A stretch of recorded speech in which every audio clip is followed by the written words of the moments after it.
ആരാണ് PP ദിവ്യ? കുട്ടിമാക്കൂരിൽ ഒരു ദലിത് പെൺകുട്ടിയെ ആത്മഹത്യയ്ക്ക് പ്രേരിപ്പിച്ചു, അത്തരത്തിൽ പെരുമാറി എന്നതിന് ചാർജ് ചെയ്ത കേസിലെ പ്രതിയായിട്ടാണ്. ഇങ്ങനൊരു വിലാസം പുതുതായിട്ട് പ്രൊഫൈലിലേക്ക് കൂടിച്ചേരുമ്പോൾ എന്തു തോന്നുന്നു? എങ്ങനെ ഇരിക്കണം? ആരാണ് PP ദിവ്യ?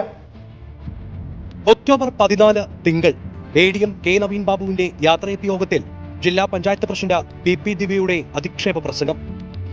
15 ചൊവ്വ നവീൻ ബാബു ക്വാർട്ടേഴ്സിൽ തൂങ്ങി മരിച്ച നിലയിൽ. ദിവ്യ അവിടെ പോയി നടത്തിയ പ്രസംഗം എന്ന് പറയുന്നത് മുൻകൂർ തീരുമാനിച്ചിട്ടുള്ള ഒരു കാര്യമാണ് എന്ന് മാത്രമല്ല കോടതി സ്ഥിരീകരിക്കുന്നത്. എന്താ കോടതി പറയുന്നത്?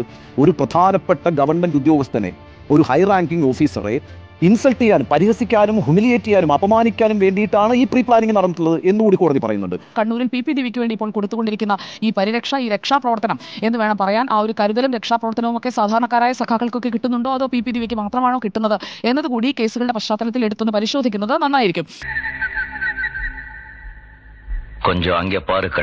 PP ദിവ്യ ആദ്യം SFIയിലേക്ക് വന്നു. SFIയിലേക്ക് വന്നു കഴിഞ്ഞിട്ട് അവര് കണ്ണൂർ യൂണിവേഴ്സിറ്റി വൈസ് ചെയർമാനായി. അത് കഴിഞ്ഞ് അവർ SFIയുടെ ജില്ലാ കമ്മിറ്റി മെമ്പറായി. അവിടുന്ന് നേരെ പോകുന്നത് DYFIയുടെ സെൻട്രൽ കമ്മിറ്റി മെമ്പറായിട്ട്.